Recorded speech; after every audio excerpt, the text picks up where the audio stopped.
In this lesson, we'll set up our constraints between our envelope arm and IK-FK chains.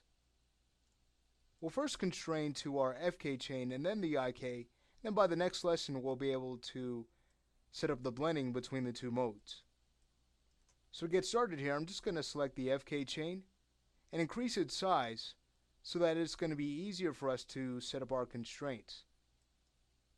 So with it selected, we can head over to the listener window and type in as follows: $.width, and we'll have it equal to 1 unit larger than it already is. So right now it's set to 1, the entire chain. So let's go ahead and just set the width to 2. Now before we run this, and with this root selected, I'm going to go ahead and hit Control Page Down and grab the entire chain. Now we can go ahead and run this, and notice the width has now been increased. So we can do the same thing with the height. Go into the next line underneath. It's going to be $.height, have that equal to 2. Hit enter. And then from here we can go ahead and copy this, paste it, switch the 2 to a 1. And this is just to prepare to bring this chain back to its original size once we're finished with our constraints.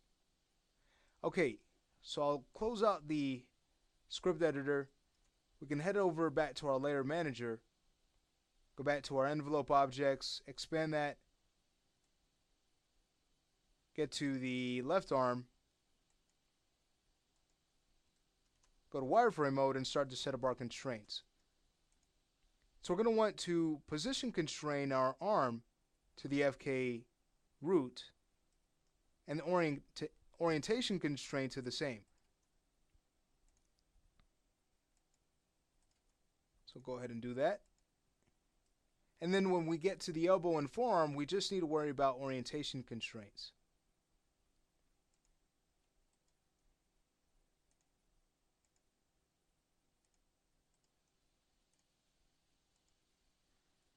Okay, now that that's done, heading over back to our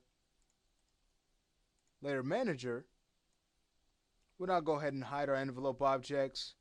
So we can quickly go in, select the FK chain, press Control Page Down, get back to our script editor, and go ahead and run the code to bring that back to its original size.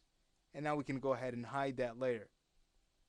Bring back the IK bones, select its root, Control Page Down, and increase the size.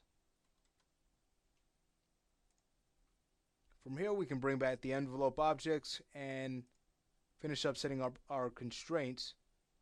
Again, so with the upper arm, I'm going to want to position constrain that and orientation constrain that to the IK chain. And then for the elbow, again, just an orientation constraint. And the same applies to the forearm. Okay, so once that's done, again, can select the IK arm. Go ahead and press Control Page Down. And go ahead and bring its width and height back to 1. Alright, so from here, closing out the script editor, what we're going to go ahead and do is hide our envelope objects and apply an IK goal to this chain. So selecting the arm, we'll go ahead and choose our high IK solver, connect to the nub, and there we have it. So bringing back our envelope objects and also the FK chain, notice what we're getting right now, the blending back and forth. Great. Okay, so by the next lesson, I'm going to have the right side finished. What we want to do first is go ahead and take this high IK solver, rename it, it's high IK L arm 01, and go ahead and store it in objects to hide. So again, by the next lesson, I'll already have the right side finished. You'll know exactly how to set it up from, again, looking at this lesson. And then we can get right into establishing the blending between IK and FK arm modes.